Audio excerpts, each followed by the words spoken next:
Shall we begin?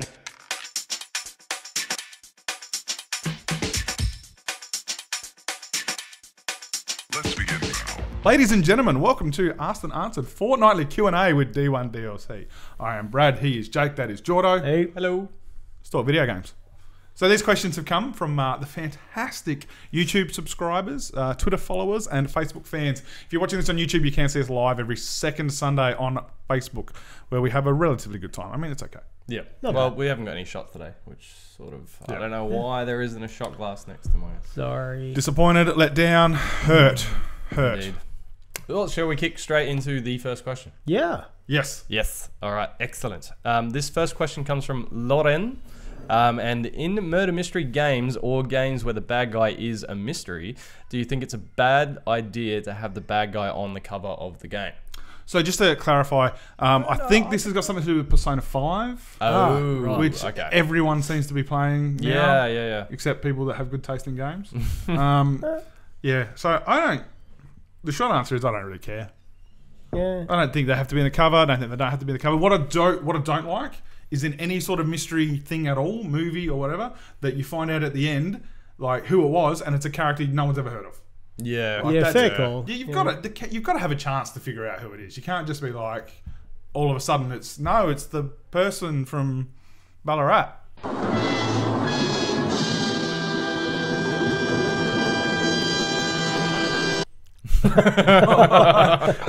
There's got to be a link, doesn't there? Yeah. Well, I think I reckon I don't mind it at all. I think it's a good thing because once you finish the game, because generally I'm not smart enough to realize that the person on the cover is the bad guy anyway. So once I finish the game, that cover now has a bit more meaning than something random on there, I guess. Yep. I don't know. I kind of like it. Yeah, I think they should not be on the cover. Ooh. Yeah, I'm just like, if it's a mystery, make it a mystery. Don't see. I don't know. Maybe I'm a bit more cluey than others. I kind of figure it out pretty quick. So I like to not know at all until it happens. That's a good split, actually. Don't care. Yeah. Yes and no. Yeah. Bell just quickly would like to know why you don't have a beanie, mate. Have you not reached that beanie? Well, he hasn't got a beanie either, right? He's got. Well, yeah. It's like level 1. Maybe one of us level 10, level 100. It's like a progression. Maybe some of us are proud of their baldness. I'm not sure. You guys trying to cover up? I actually just came on the set before with no hat. I'm like, I need to put a hat on. Yeah, got to cover that shit. To cover it. Yeah, so I don't know, Lauren. Does it really matter much? I mean, and was that person actually over? Was that person on the cover the actual killer? Do you know yet? Have you found out? So, okay. So what Lauren says is she just doesn't want to be an EB and someone say, "Oh my God, that's the killer." Yeah, that's a very good point. Fair point. Spoilers. Watch out for spoilers. They are. If the spoiler is on the front cover, I guess that is a bit shit. Yeah, but you don't know it's a No, spoiler, I know, do you? I know. Well, I don't know until even after I finish the game, I think. Yeah. Because I'm an idiot. Anyway, Next question. let's do it. From one of my my favourite names so far, Mr. Kreth. This was on Twitter. This one. Yeah. What is your favourite local co-op game? I'll go first. Go first. Look, Dungeon Defenders is one of my favourite local co-op games. I mean, maybe people would think first-person shooter or something like that, but I really like the idea of Dungeon Defenders because you have a setup time where you get to run around this map, set up traps, and then the horde is released. And then not only do you have to fight them physically in third person, you also have to really hope that your traps that you've set up in particular positions are also taking them out. So both people, like everyone in the co-op gets to set up traps. Yep, And everyone has their own special abilities, special traps, and so it's pretty good. It's chaotic. Yep. So that's me. Yeah, Dungeon Defenders. Excellent. Mine is the same as yours, Jake. Oh, Which is Borderlands 2. Yes. So I have actually played it split screen local co-op. Yep. Because we got that handsome collection. Yep. And just because it's an incredible game. It's an It incredible is a good game. Yeah. One of the greatest games of all time. Yeah. The other ones that do spring to mind though was Gears of War co-op's pretty cool. Oh, actually, yeah, it 'cause wasn't you too can- bad. Yeah. Yeah. I think that's really cool, and they do some interesting stuff, which is kind of cool. One game if we're turning back time. Tiger Woods PGA. Back a turn. 2 TVs, 2 Xboxes in the same room. used to put like pillows so they couldn't see my screen type thing. You know what I mean? So like, I don't want them to see where I'm going. That type Actually, of thing. screen So- sheet would have to be a pretty good Screen one as sheet. well. Oh, now that I think of that. yeah. It's not cold though. Yeah, but it's like, yeah, I suppose You it's could play it definitely on not land, cold. But anyway, yeah. But yeah, it would be a great local multiplayer game Yes. for sure. Indeed. For sure. It's a cracker of an idea too. We really need to play it. You know, we've got a copy of that. Yeah, Yeah, we need to play we need that. to. Well, we have a copy of a few games that we Which- really need to play. Next question from Frankie Wanky. No, just Frank. Just Frank? Okay, just Yeah, Frank. Just Frank. What are your thoughts on mobile gamers? Are they gamers? With the increasing number of hours put into some mobile games, should they still be considered casual? I don't care. Call them what you You want. abstain? Yeah, just call them what you want. Yeah, I don't believe like I'm a gamer because I play games. I don't care what other people play. I think that's the good thing about these days is there is enough for old school gamers. I suppose there's enough good games now on mobile phones for you to probably contemplate it being a gamer platform now as well. So for me, if you play a game, you're a gamer as Yeah. well. So I'd probably err on that side as well. I agree. I mean, any game playing is considered to be a gamer. I would not say that they are looked at as serious gamers like someone on a PS4 or a PC would be.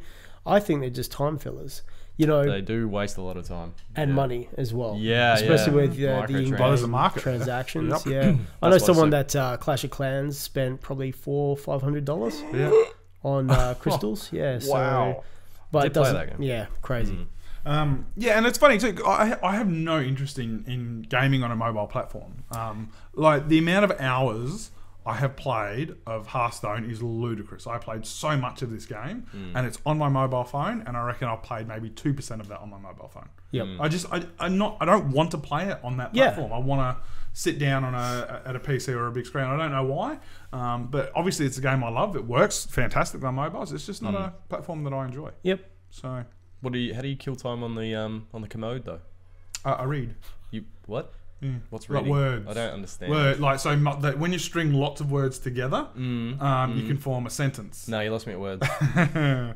Yeah, no, I read. Currently reading. You're so old, man. Reading. I do it on a Kindle, mate. Come on.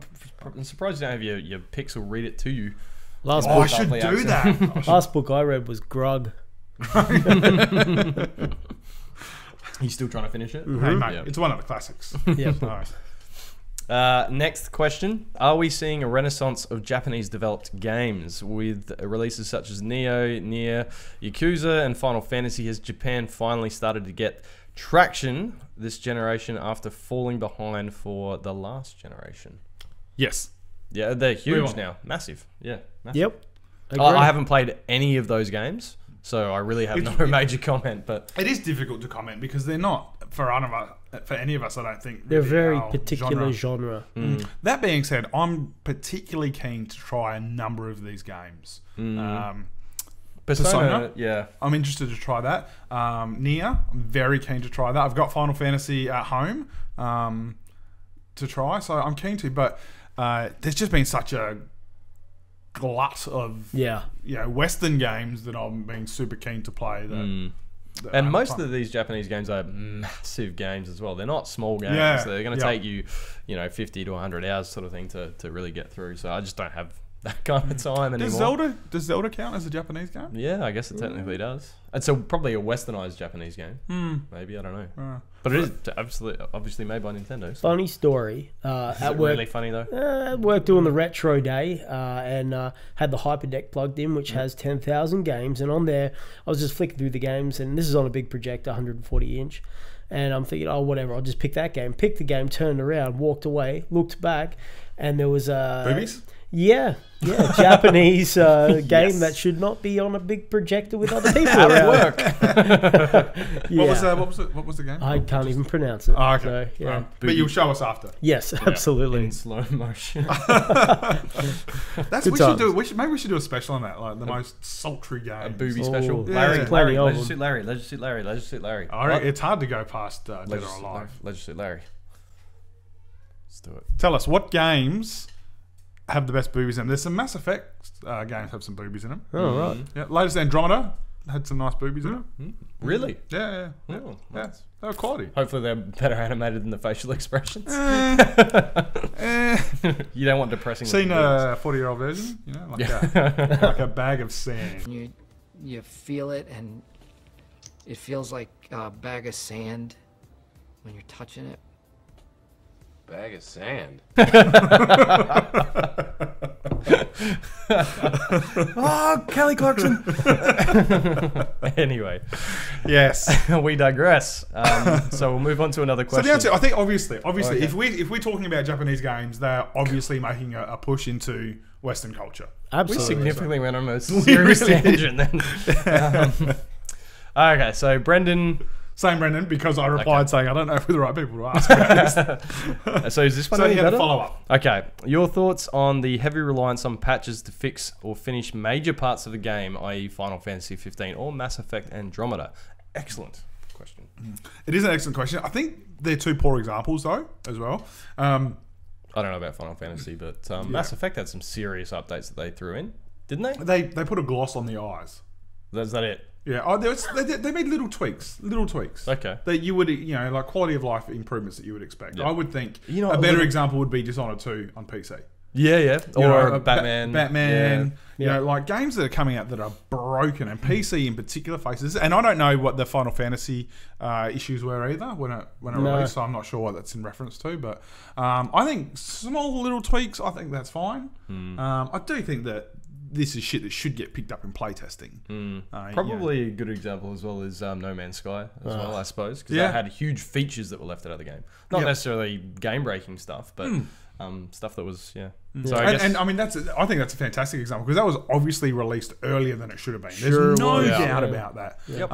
And the state of the game now is significantly better than when it was. but they've lost released. so much momentum now Yeah, that exactly. no one's So going to it doesn't matter anymore. Another one that I can think of is Eternal Crusade, 40k third-person shooter, which came out.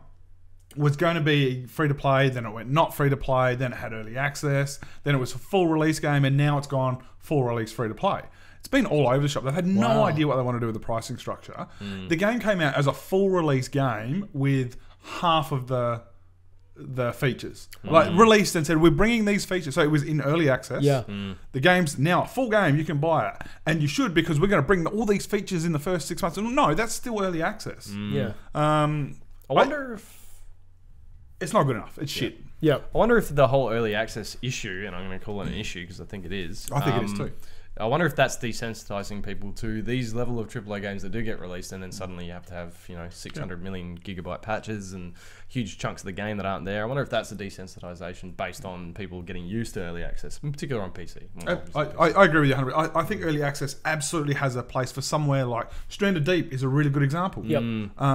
That's a game that it doesn't have a huge development studio behind it. They don't have billions of dollars to throw at it, and this gives people the opportunity who believe in the product to help get it over the line and get a chance to improve the game as they go. Yeah. That's fantastic. Yeah. I love that.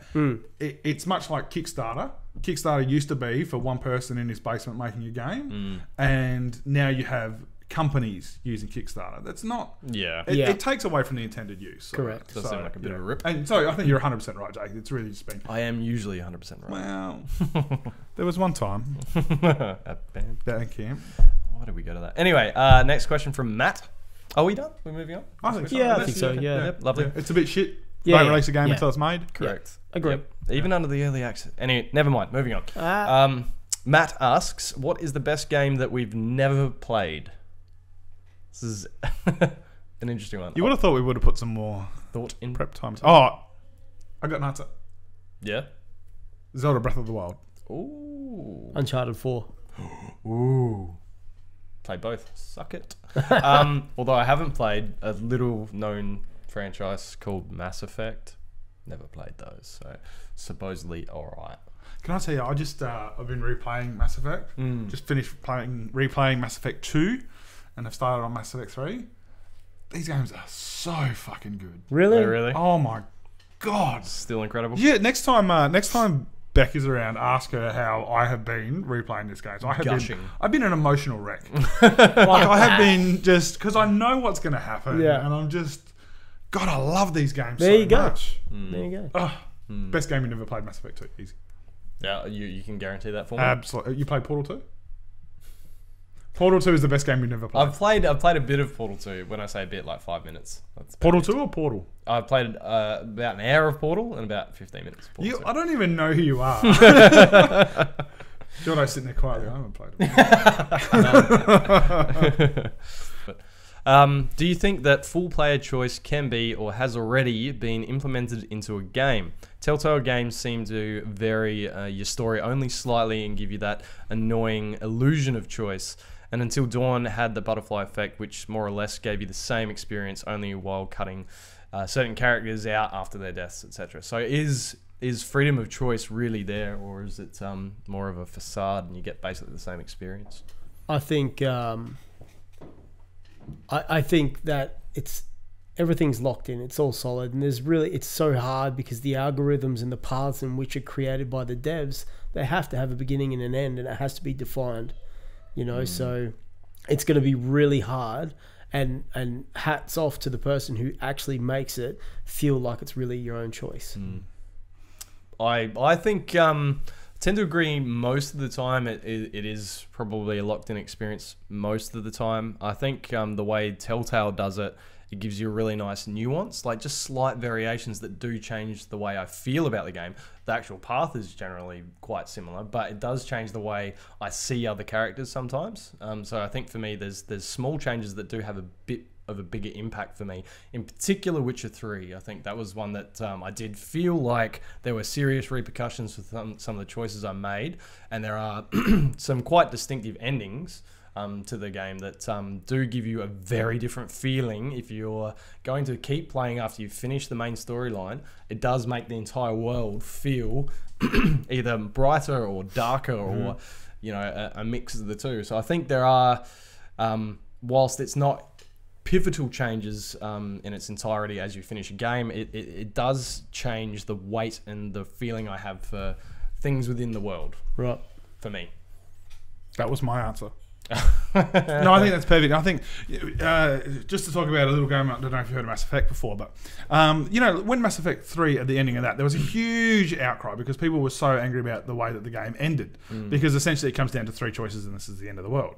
But for me, Mass Effect 3 was so important because of the way that the story with each individual character ended along that journey, and it's people get obsessed by how the game ends, whereas it's much like life, like we're all going to drop dead somehow, but that's not the important thing that happens. It's everything we've done along the way that matters, and being able to make choices and influence those characters. And like I said, I'm replaying Mass Effect, and I'm genuinely upset because I know that there are certain characters that there is nothing I can do to prevent them from dying. Yep. But there are characters that I do know may live or may die depending on my actions, and will be happy or sad depending on my actions. Yep. These are algorithms, they're scripts. That's I right. genuinely care about what happens though. Yeah. And I do have a choice to influence that. So I think it's important. The other thing I would say is the problem with the Mass Effect series, and BioWare used to be the lords of making games where you had choices. But then they got stuck because they kept making sequels. If you want to be able to actually affect how a game ends, you need to plan not to have a sequel. Yeah. Because otherwise, all paths must converge to start the second one. Or exactly third right. One, yeah. So, if you make it a 100% standalone game, then that's when the choices really, you can have a huge effect on how that world finishes. Yeah. And I think Witcher 3 is probably a good example of that as well. I think we're done with Geralt. Either way, no matter what happens, Geralt's story, well, I certainly hope that they don't try to do anything with him, because I think that would be a real mistake. Yeah, no, it won't be. Yeah. It would be a huge mistake. It would be a huge mistake. Yeah. So it's much like...